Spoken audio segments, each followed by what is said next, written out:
जैसा आपने कहा था मैंने बॉडी मॉर्चरी में रख दिया sir. Good evening all. Shri Nand Gopal Chakravarti मेरे भाई, इन्होंने पीपल मार्ट कंपनी की स्थापना की और अपने मुनाफे का 50% हिस्सा कॉर्पोरेट स्टाइल स्कूलिंग के माध्यम से लोगों तक पहुंचाते आए हैं। ये आप सभी जानते हैं। उनकी इसी नेकी की वजह से उन्हें भारत सरकार द्वारा पद्मश्री से नवाजा जा रहा है और मुझे उन पर बहुत गर्व है। अब मैं मंच उन्हें सौंपता हूं। Good morning everybody. मैं भी इन्हीं चीजों की फिक्र करता था कि मैं कामयाब क्यों नहीं बन पा रहा, क्यों सिर्फ नाकामी दिख रही थी। मैं भी बहुत दुखी था। लेकिन आपको पता है मैं कामयाब कैसे बना? बांस के पेड़ देखे हैं? जमीन में बीज बोकर पानी डालने से अगले दिन पेड़ नहीं दिखता, अगले हफ्ते भी देखो कुछ नहीं दिखता, एक महीना कुछ नहीं, एक साल कुछ नहीं, आखिर में 3 साल बाद अंकुर निकलते हैं।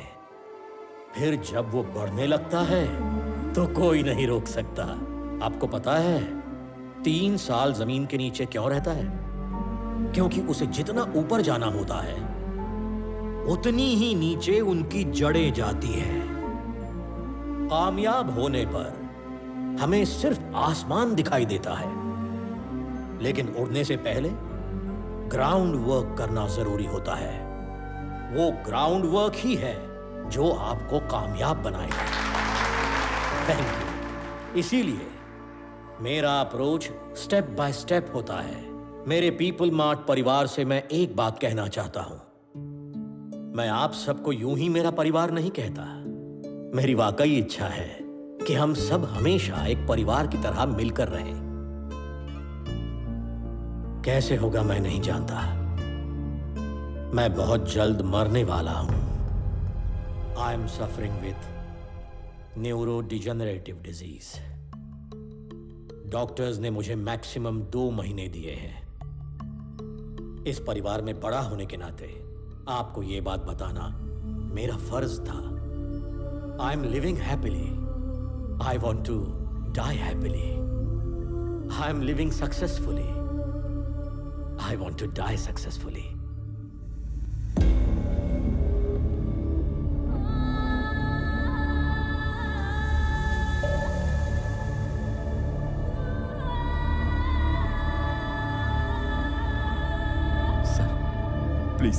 प्लीज सर, बड़ी मेहनत से ये कंपनी खड़ी की है मैंने।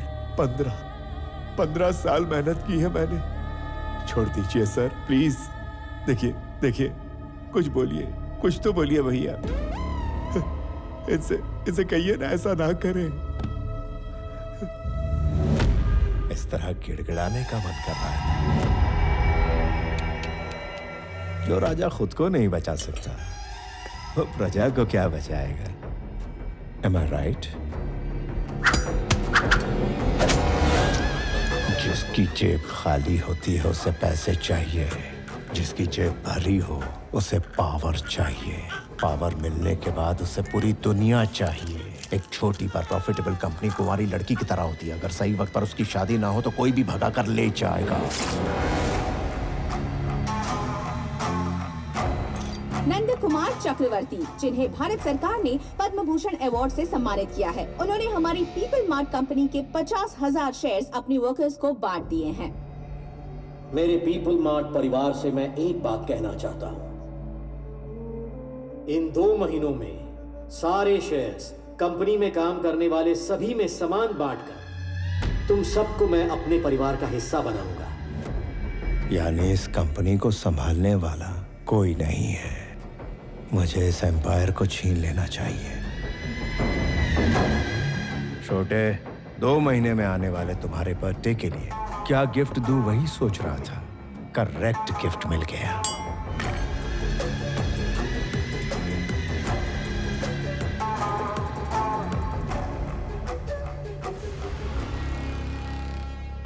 कल जब अपन घर पर नहीं था तो बाबूजी ने बताया कि प्रॉपर्टी पर कोई कब्जा करने आया था। किसने टांग रखी बता? मैंने अपने लुखे बॉस के सामने खुदकने की जरूरत नहीं है। एक राउंड तुम्हारी धुलाई होगी, फिर बोलोगे मैं नहीं था, मैं नहीं था, मैं नहीं था।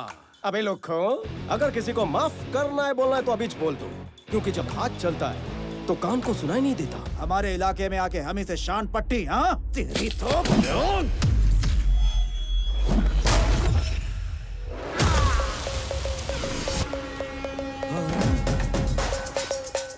अभी तो बातीज कर रहे थे, इसको लैंपट कर डाला।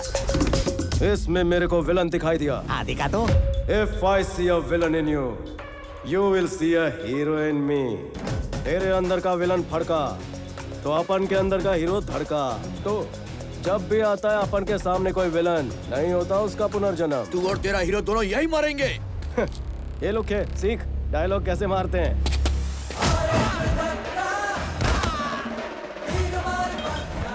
लगाना पूरा फिल्मी हीरो।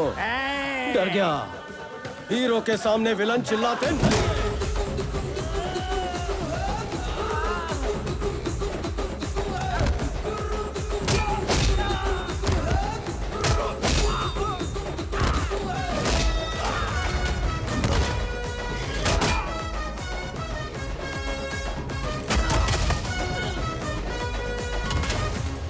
तेरी प्रॉब्लम क्या है? क्या प्रॉब्लम है? क्या प्रॉब्लम है? क्या प्रॉब्लम है? देखिए भाई, हमारे अंदर से विलन बाहर आता है ना, उसी तरह इनके अंदर से हीरो बाहर आता है। सच कह रहा हूँ। तो क्या तू मुझे चुप करवा रहा है? चुप रहिए। ये जो आपका गुस्सा है ना, इसे शांत कर लीजिए। भैया आपको प्यार से समझाएंगे ना, इनके पास हर समस्या का हल है। हाँ? तेरी प्रॉब्लम क्या है छोटे? मम्मी को दांत चाहिए। तो मैं दांत कहाँ से ला कर दूँ? कल कोई घर आया था, दांत पीस कर बात कर रहा था। मम्मी को वही दांत चाहिए। दांत पीस के बात करते हैं ना, अब आपके ये दांत ले जाएंगे। हंसिए थोड़ा और। अब उधर देखिए। तेरी समस्या क्या है छोटे? गेल सपा तने शू कहूँ, मेरा गठबंधन नहीं हुआ। तो क्या मैं तेरी शादी करवा दूँ? ये तेरा दलाली का डंडा है। ये मुझे दलाल बोल रहा है रे, मुझे दलाल समझ कर रखा है क्या? हो गए खुश? मिल गई खुशी? ये मुझे कितना मार रहा है रे? मैंने अपनी पूरी लाइफ में इतना क्लियर आदमी कहीं नहीं देखा, समझे ना? आपको सवाल पूछना नहीं आता है और भैया को दोषी बना रहे हैं। हंसिए थोड़ा और, उस तरफ देखिए। तुमने कहा मैंने धमकी दी है? मैं तो रोज 10-15 को धमकी देता हूँ। अब तुम्हारे पिताजी कौन है मुझे कैसे पता चलेगा भाई? एक मिनट। हाँ।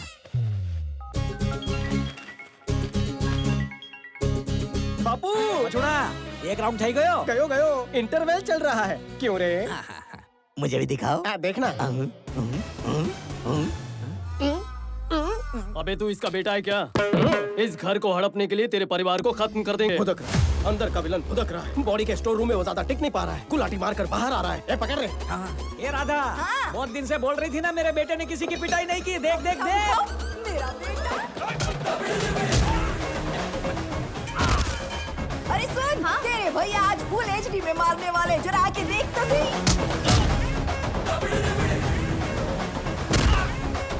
बेटा, वो जो टकला है ना, उसको मेरी तरफ से भी 2 टपली लगा देना, वो भी जोरदार। मम्मी को डराता है, मेरी माँ को डराता है। Shoot shoot shoot shoot shoot. Audience city बजाओ।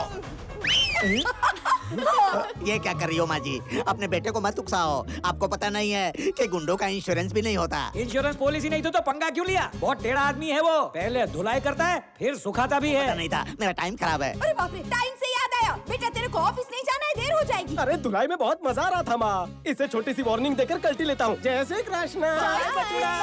बापू ने एक ही बात सिखाई, जब भी लड़ाई झगड़ा हो, बिना सोचे समझे दुश्मन को चीर फाड़ दो। इतना डोज काफी है? काफी है। हंसते हुए बोलिए। काफी है। थोड़ा और। काफी है। खूब भालो। माँ को शिंडी लगा कि वार्निंग दूंगा। हाँ। वैसा अपन का सिर्फ डायलॉग बोलना फैंस को नहीं जमता। मार धाड़ इज मस्ट। फर्स्ट गलती थी तेरी, साइलेंसर लेकर आया। अगर तूने रिपीट टेलीकास्ट किया तो साइलेंसर नहीं, तलवार लेकर आऊंगा। अब सोच, जहाँ जहाँ साइलेंसर लगा वहाँ तलवार लगेगी तो क्या होगा?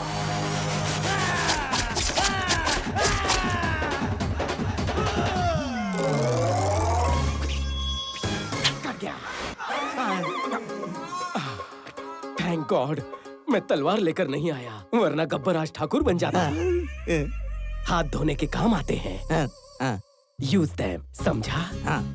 हवे हो जाओ। Thank you. कुछ चाहिए? कुछ नहीं चाहिए, आप जाइए।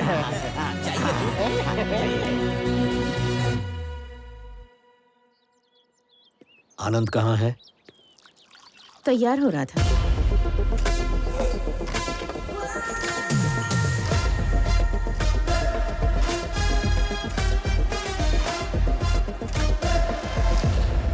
Sir, tablets.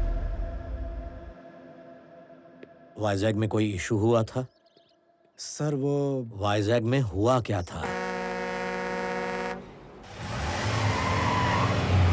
हैदराबाद में सर्वे करना, एक ऑफिसर अपॉइंट करना। ऑलरेडी बात हो चुकी है सर, वहाँ सिर्फ कनेक्शन करवाना है। आप चाहें तो वेरीफाई करवा दीजिए।